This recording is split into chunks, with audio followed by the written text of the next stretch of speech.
শুক্রবার Mount মাঙ্গানুয়েতে toss হেরে bat করতে নামে নিউজিল্যান্ড।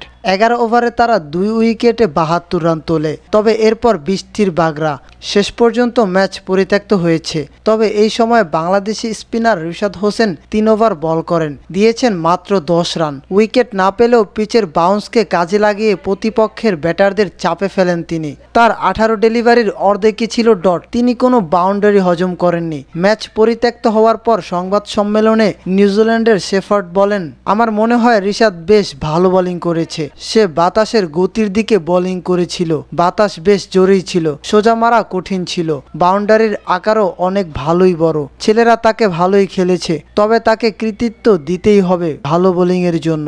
টাইগার শিবিরে লেগ স্পিনারের অভাব বহুদিনের। রিশাদ সেই জায়গাটা পূরণ করতে পারবেন কিনা সে নিয়ে বেশ প্রশ্ন। তবে বিপরীত চিন্তাও আছে, লেগ স্পিনাররা কেন যেন বিসিবির পরিচর্যা ও মূল্যায়ন পায় না ঠিকঠাক। তবে চলতি বছরে নিয়মিত সুযোগ মিলেছে রিশাদের। ওয়ানডে ও টি-20 সিরিজ মিলিয়ে এ নিয়ে মোট 4টি ম্যাচ খেলেছেন তিনি।